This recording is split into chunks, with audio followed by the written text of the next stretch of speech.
I'm Lily, 18F, and I live with my mom Carol, 42F, and my stepdad Mark, 45M. My mom married Mark about a year ago after divorcing my biological dad.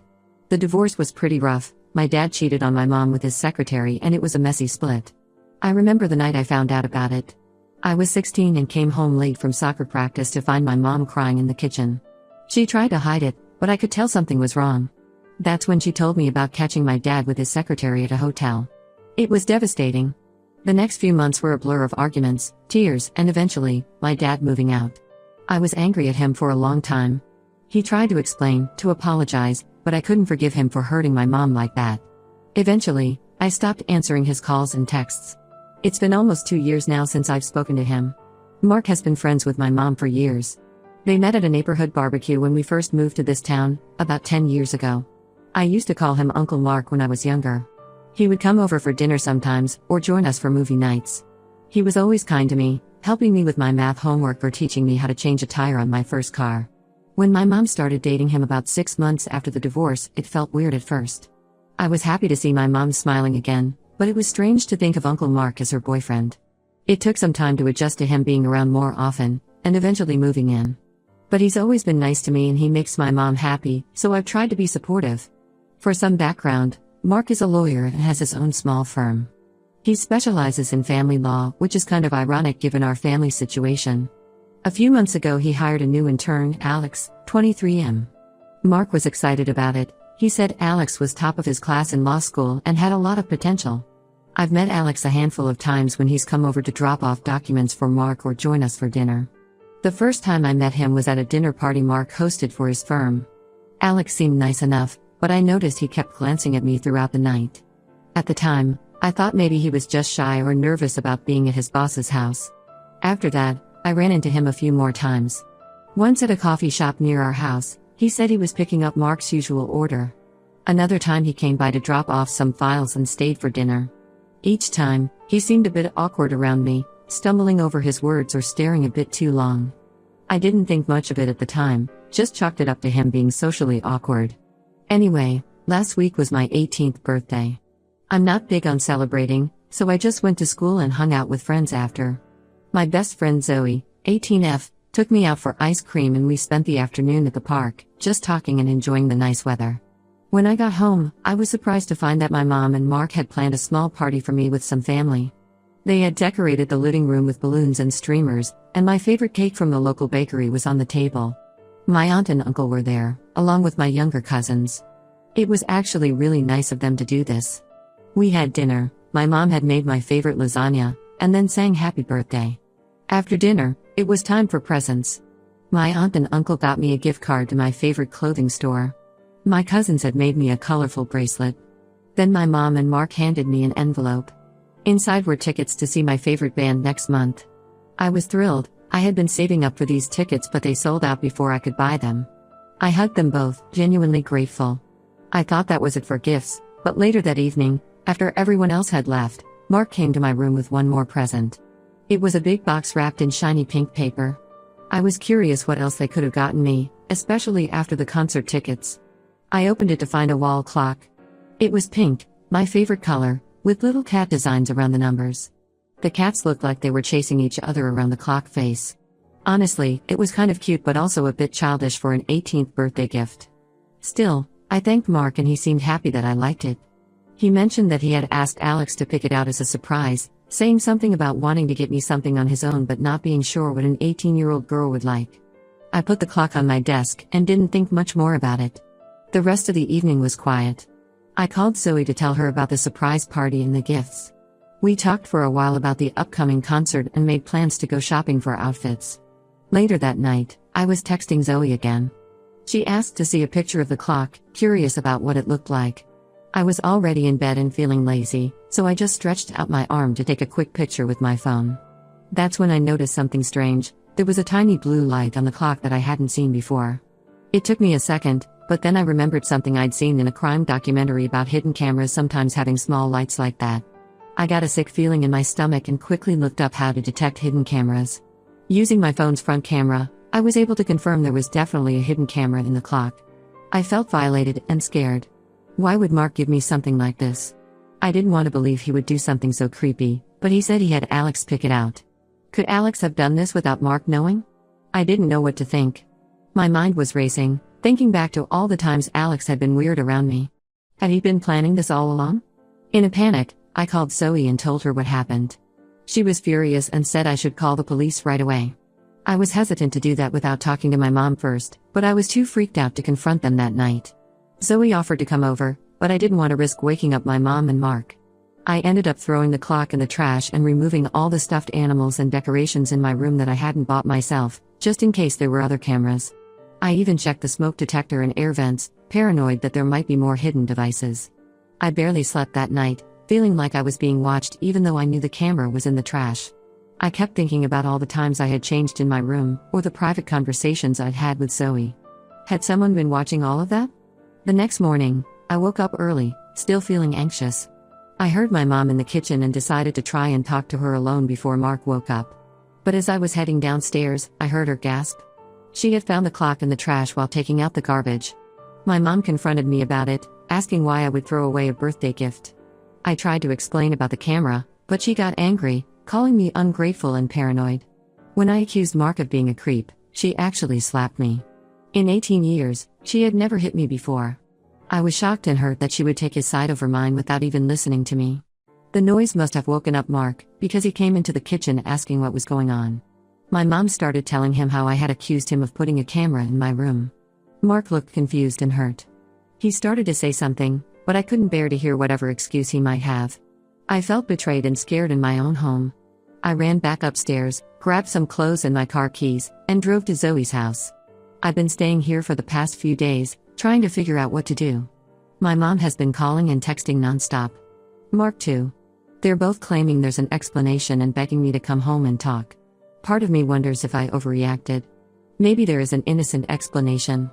But I feel so betrayed by my mom's reaction and I'm scared to go back home not knowing the truth. Zoe thinks I should go to the police, but I'm worried about ruining my mom's marriage if it turns out to be a misunderstanding. Plus, I keep thinking about how Mark helped me through my parents' divorce, how he's always been kind to me.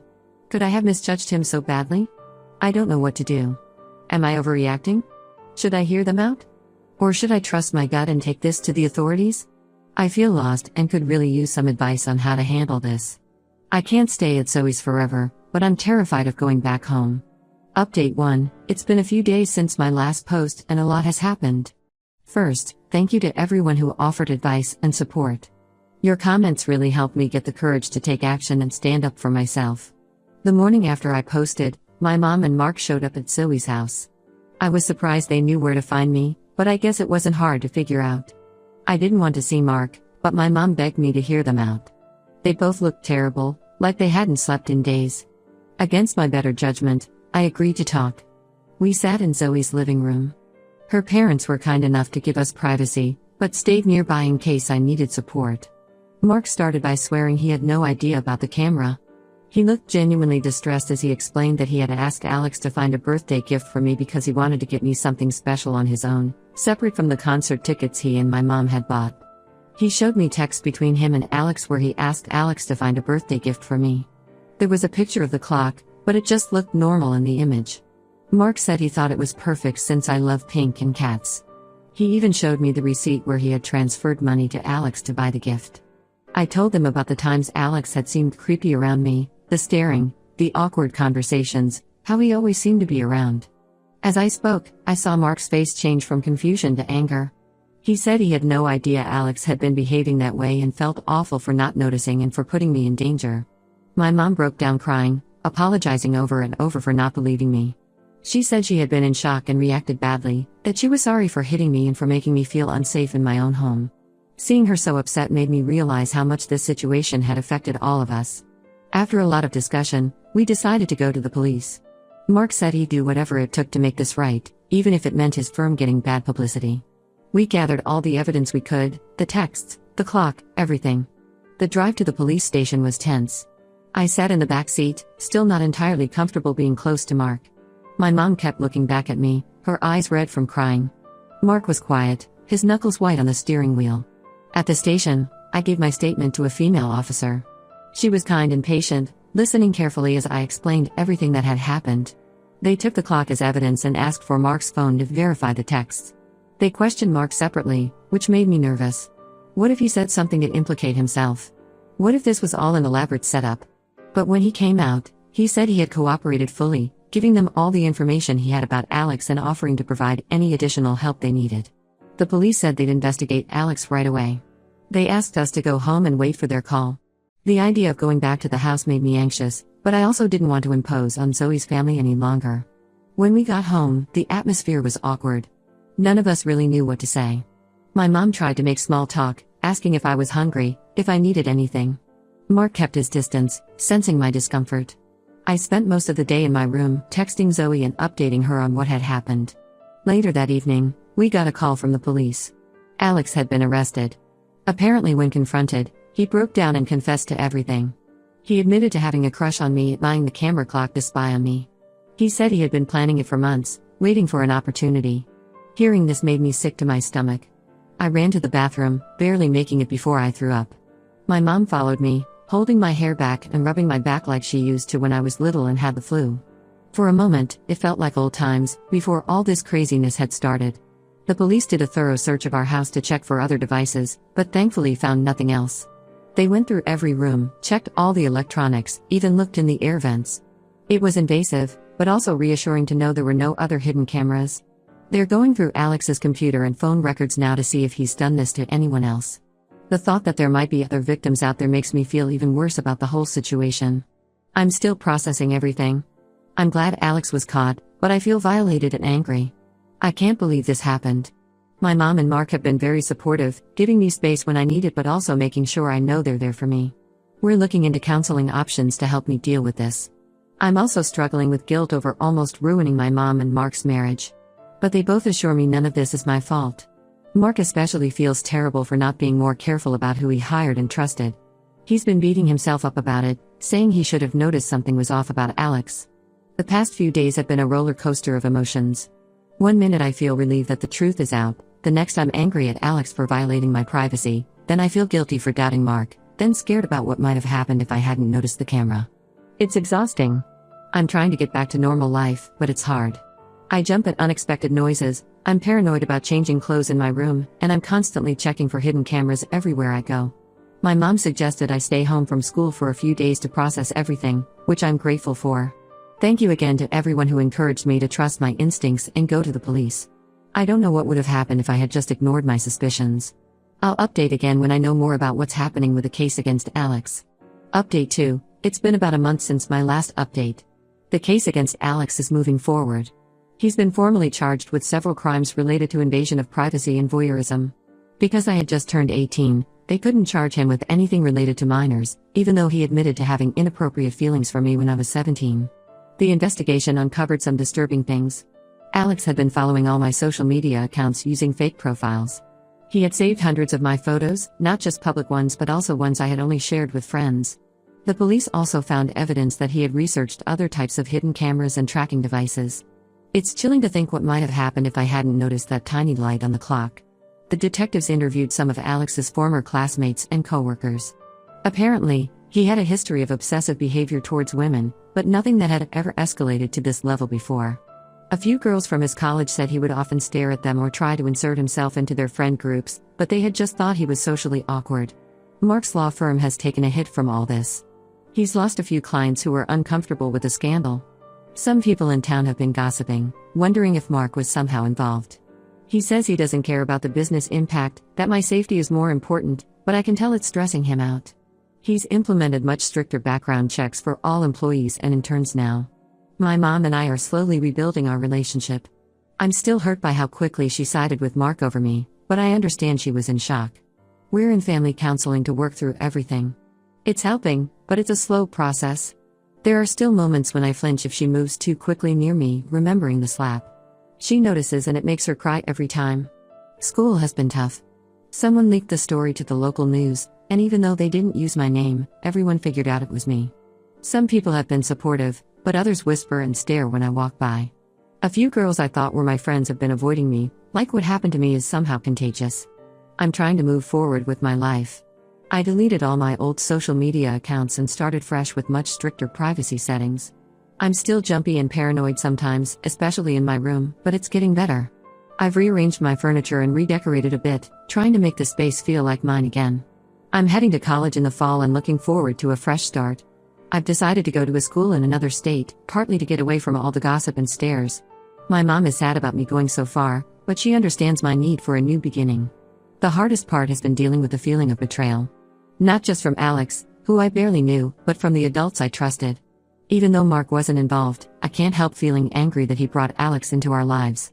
And my mom's initial reaction still hurts. I'm working on forgiveness, but it's not easy. My dad found out about what happened through the grapevine.